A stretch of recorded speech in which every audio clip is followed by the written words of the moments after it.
Assalamu alaikum second year biology students. Today we are continuing your chapter number 22 chromosomes and DNA and our topic is DNA as hereditary material. अच्छा, हमें ये बात शुरू से पता है कि जो DNA है वो बेसिकली हमें किस तरह सर्व कर रहा है हेरिडिटी मटेरियल की तरह, ठीक है।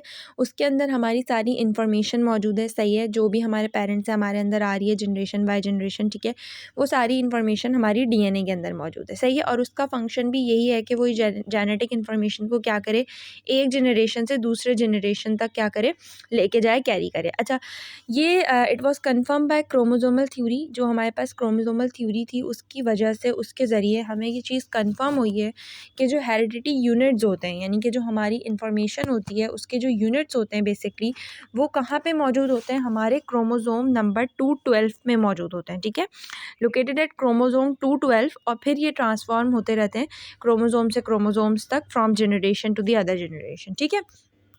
अच्छा, whereas chemically chromosomes are made up of only DNA and protein, यानी कि क्रोमोसोम्स केमिकली जो है हमारे पास दो चीज़ों से कॉम्पोज होते हैं, ठीक है, ये हम पढ़ चुके हैं, डीएनए और प्रोटीन, ठीक है।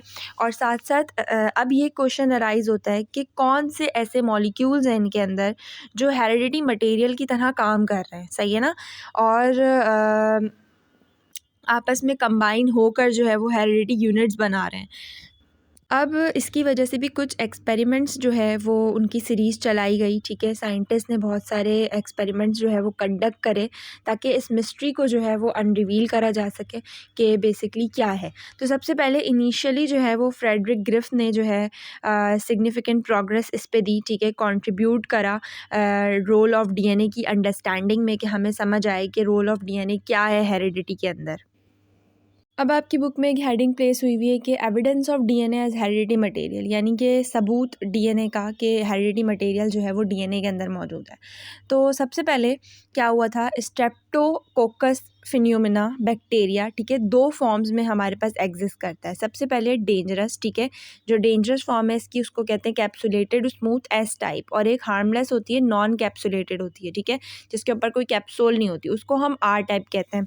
अच्छा, ये जो एस टाइप होती है हमारे पास, ये बहुत वायरुलेंट है, ठीक है, ये फिनोमेना कॉज कराती है, ठीक है। हालांकि जो आर टाइप है वो नॉन वायरुलेंट है, ठीक है।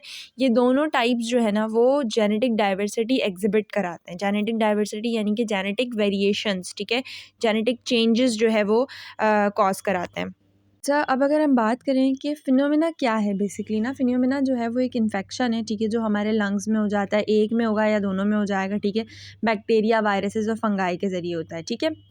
अच्छा, दूसरी चीज़, इसको स्ट्रेप्टोकोकस क्यों बोल रहे हैं, स्ट्रेप जो है बेसिकली चेन है, ठीक है, कोकस जो है वो राउंड शेप को हमारे पास आइडेंटिफाई करता है, और फिनोमेना जो है वो कॉजिंग फिनोमेना है, ठीक है ना। तो ये राउंड बैक्टीरिया है, चेन्स में ग्रो होता है और ज़्यादा से ज़्यादा कॉज क्या कराता है, एक्यूट फिनोमेना कॉज कराता है, जो हमारे लंग्स की डिसीज़ है, इन्फेक्शन है, सही है।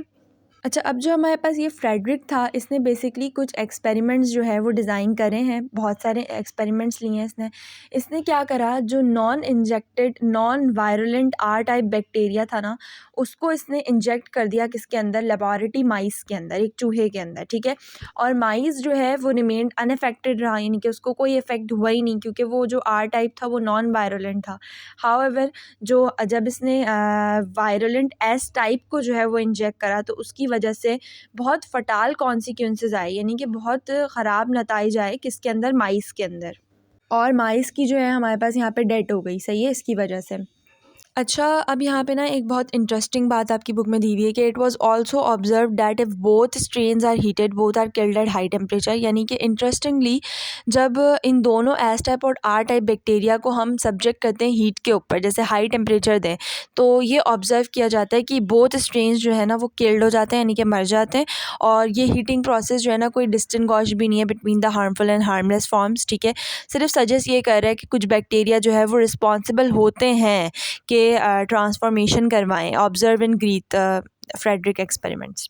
अच्छा, अब इन्होंने heat killed S type inject करा माइस के अंदर। Heat killed S type bacteria मतलब वो प्रोसेस जिसके अंदर बैक्टीरिया को, किसी भी स्पेसिफिक टाइप की बैक्टीरिया यानी कि एस टाइप के बैक्टीरिया को हम हीट से एक्सपोज करें उस पॉइंट पे कि वो किल्ड हो जाए, या रेंडर्ड हो जाए, या फिर नॉन विएबल रहे। इस ट्रीटमेंट की वजह से क्या होता है, बैक्टीरिया की वो एबिलिटी जो है वो डिस्ट्रॉय हो जाती है कि वो रेप्लिकेट कर सके या कोई भी इन्फेक्शन कॉज करा सके, सही है ना। तो इसके बाद क्या किया गया कि जो हीट किल्ड एस टाइप था उसको इंजेक्ट किया गया माइस के अंदर, और उसके बाद माइस को कोई जो है वो हार्म जो है वो नहीं हुआ, कोई हार्म कॉज नहीं हुआ।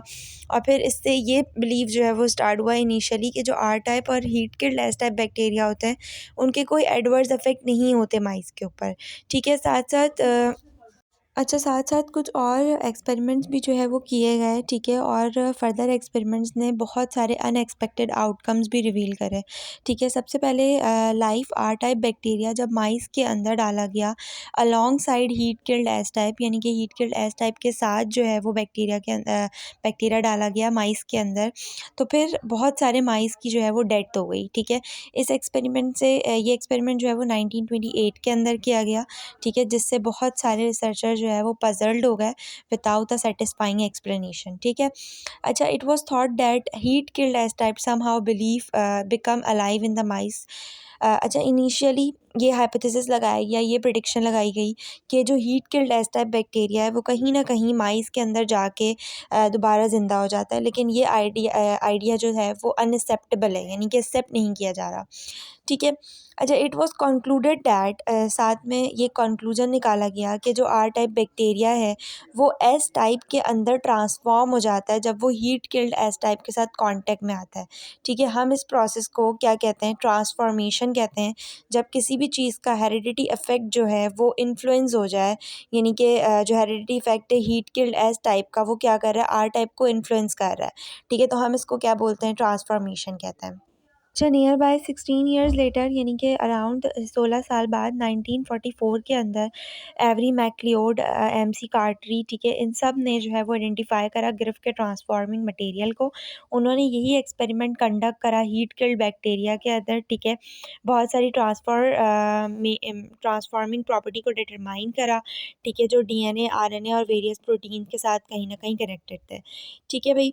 अच्छा, अगर एंजाइम हमारे पास by adding the enzyme deoxyribose nucleus, ठीक है, इन्होंने एंजाइम जो है वो ऐड करा डीऑक्सीराइबो न्यूक्लियस, ठीक है, जिसने क्या करा, DNA को ब्रेक डाउन करा to the heat killed S type bacteria. DNA को ब्रेक डाउन किया गया heat killed S type bacteria के अंदर, ठीक है। जो ट्रांसफॉर्मिंग प्रॉपर्टी थी इसकी वो अब लॉस्ट हो चुकी थी, ठीक है।